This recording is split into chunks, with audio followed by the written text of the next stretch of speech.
working with her energy a lot recently. And she is a goddess of transformation and love and ceremony and so much. But what she wants to kind of talk to us about today is cycles and karma, and she is a goddess of transformation. So that transformation in itself involves an ending, processing, a rebirth, and changing states. And in emotional terms, we also need to have energy directed towards loving something new into existence and what is continuing, and then lovingly letting go what we're trying to move away from. And that all sounds so really obvious, but because we have all our different systems working at the same time, you know, our physical and our emotional, and we're with other people and they have their systems, like how their thought processes and all of the ways we interact and show up in life, that it does get to be this symphony. And kind of the conductor of the symphony is leading with that heart energy, that aliveness, being able to know thyself and read a room and all that kind of thing. And why that matters is because it actually plays into this whole thing. She wants to talk about cycles and karma. And remember, Kali means time, space, and there's a lot of love and potential in the void. It's not this place that we're taught to fear. Actually, who is it? Alan Watts. He has a really, I love how he brings the ideas, the way he explains them, but he talks about Kali in a really beautiful way. I'll link the talk I'm thinking about down below. But what she wanted to talk about in terms of cycles is, first of all, it's a new moon today. The moon cycle is 28 days. But then Saturn cycle is 28 years. And that being able to really chop wood, carry water, being able to develop mastery in our own systems, our own energy, our own auric field, and on and on and on, is really the path. However that looks like in, you know, what job you do, who you marry, whether you have children or not, what kind of lifestyle you choose, and on and on and on. But if you think about it, if we tend to those cycles, and then the other thing is, like, you have all these people who are like, oh my god, full moon, woo woo, whatever. Like, can I just say for a second that if the moon can control the tides on the planet, and we're like how many percentage water, like, I feel like it's gonna affect us. And that's just me. But anyway, off my soapbox.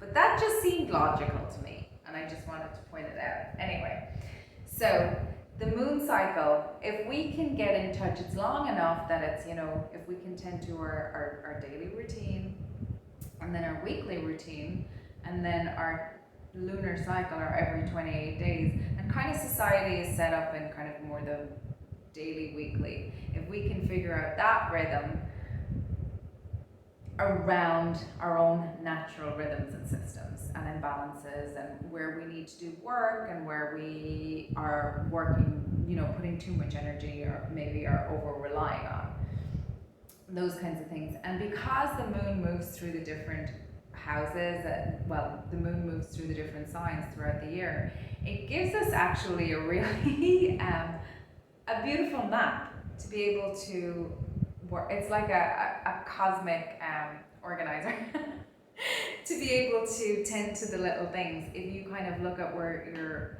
your moon sign is, and then you look at your transits, it will give you a really good idea of where you could work, put some energy in that month. So that's just something to think about. But then back to Saturn. So if you're in, you know, if you're already following the moon cycle, you're kind of already in an annual cycle. And you'll be taking care of like building momentum in whatever it is, but gradually, and hitting a balanced approach as well by following your moon cycle through the houses, or through the signs. And then if you think about Saturn cycle is every 28 years, and then we know about our first Saturn return, and then our second Saturn return, and then, you know, we may or may not be here for our final Saturn return in the way our lives are structured these days. We don't tend to live to our fourth, and some people, unfortunately, you know, may or may not get to a Saturn return, and that's just the world that we live in. But it reminded me of that, you know, that phrase about, you know, when you're breaking a mirror is 7 years bad luck. And it made total sense to me, because every 4 years is 7 years. And if you break a mirror, if you really injure another person in a way that creates karma, you're hurting yourself. So that 7-year cycle to me was a code straight away. I was like, oh, interesting. And then by pulling it back down to the monthly cycle, that gives us almost like a little on-ramp to be able to manage our Saturn, to be able to manage our Saturn cycle. So that was interesting to me. The other thing she wanted to talk about was shadow work. And you know, the imagery we see of Kali is she's off in her, you know, she's slaying attachments, and she's got the skulls around her neck, and she has her tongue out, and she's bloodthirsty. You want her to be that way in slaying attachments. And the way she was kind of explaining it to me, like, it's not, you don't have to worry about her just being in berserker mode to go off, and her being when you invoke that going after attachment energy, that purging energy, that clearing energy, which is necessary. And it's reminding me actually of the tall redwood trees in California, in Yosemite. They cannot reproduce without having a forest fire. Like these giant trees, that they're now, whatever their evolution is now such that they require a forest fire in order to be able to generate again. So that was interesting to me. And we in modern society have, and in the West, I'm not sure about the East so much, have become afraid of things ending. We have that real clinging energy that persists, and it's back to that mind control. We're taught to be, that's what she's talking about, we're taught to be afraid of the void. She's like, no, the void is beautiful. And that's kind of what Alan Watts was talking about as well when he was describing Kali. And you might have noticed I've got some new artwork there. That is Kali to me. Obviously I have to, you know, for YouTube, cover her bosoms. But it's just, she's loving and sensual, and when she needs to bring it, she can bring it. But it's also a reminder to not stay in that shadow work all the time. Come back out and really, like, it's the destruction, it's the destroyer energy in service of making space for something new. It's like, you know, when the butterfly transforms, you know, when the butterfly comes out of the chrysalis, it's no longer a caterpillar. The caterpillar's gone, it's now a butterfly. But like, nobody talks about, you know, the process of the caterpillar decomposing and all that kind of stuff and transforming into something else. And that's what happens, you know, when you have a lot of successive ego deaths, as I'm sure you guys know through your own experience. So yeah, so it's a reminder. It's not only a reminder of coming back out of the shadow work and like creating and enjoying and having all that good stuff too. She's reminding me of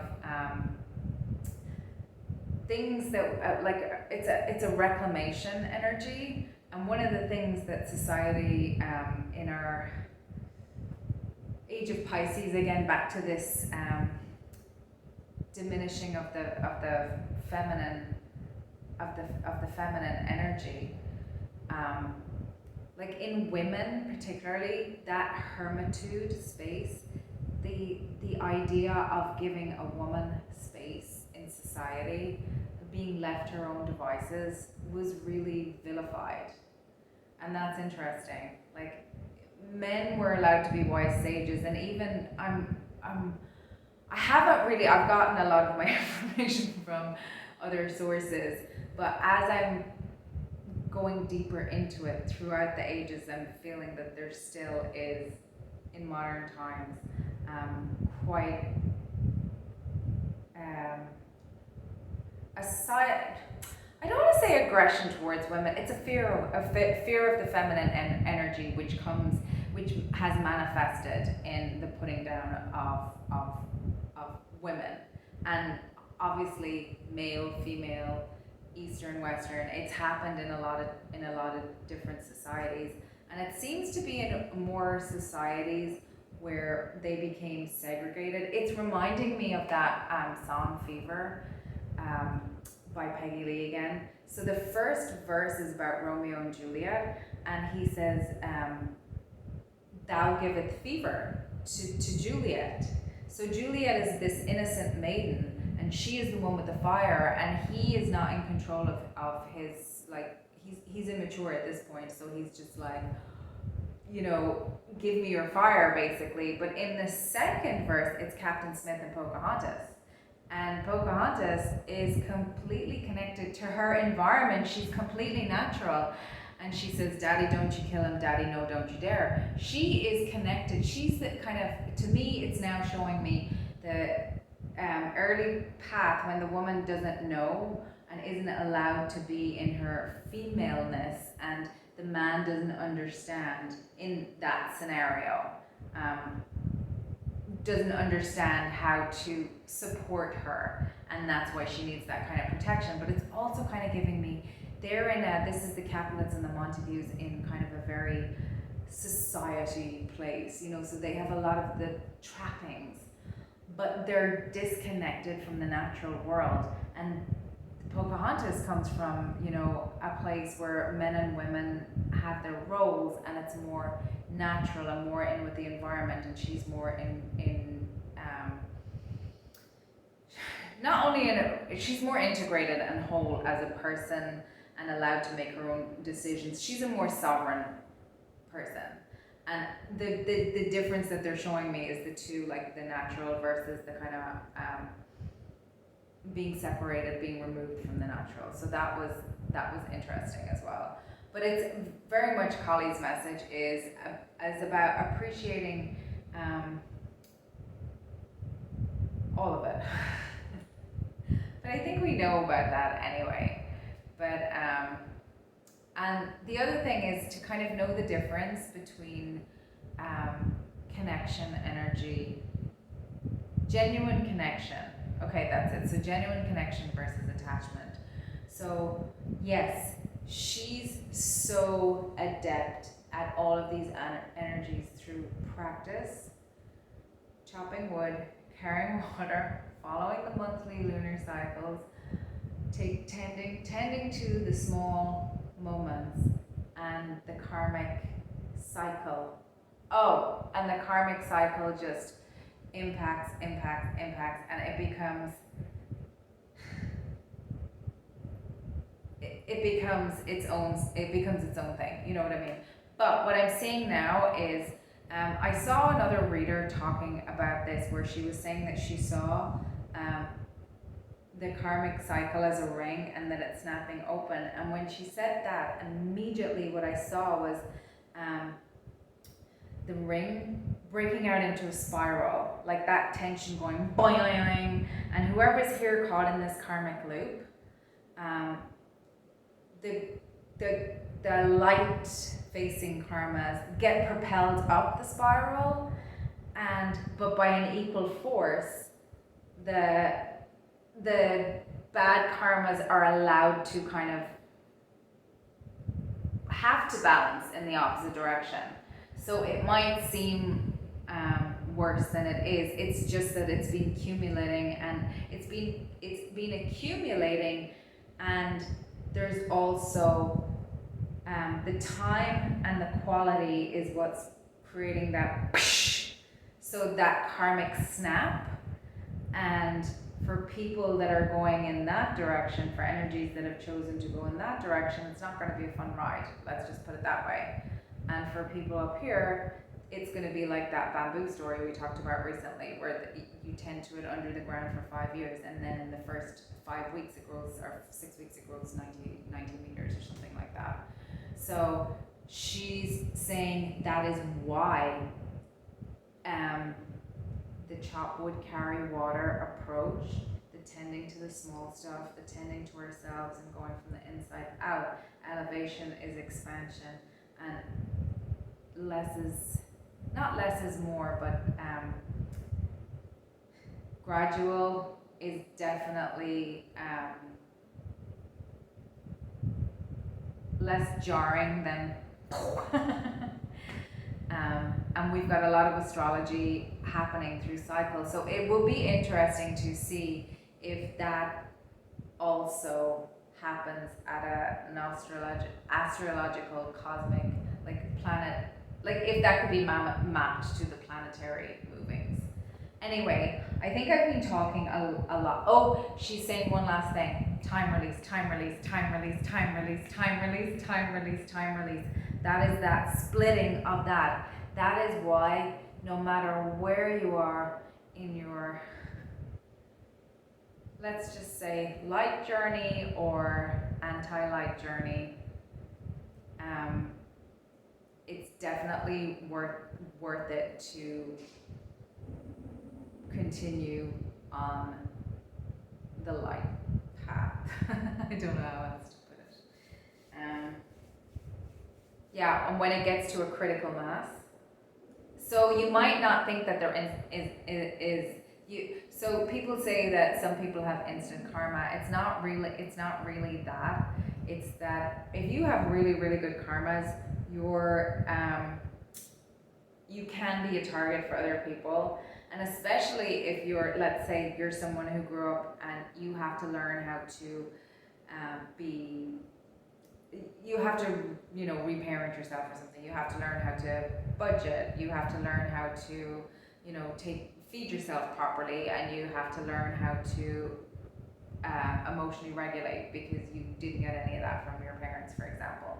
So if you're a person with really good karmas and you don't have good boundaries, like, you're a target for a lot of people when you go out into the world. So you might think that you have really bad karmas because you're just like, I am just getting my booty handed to me left, right, and center, no matter which way I go.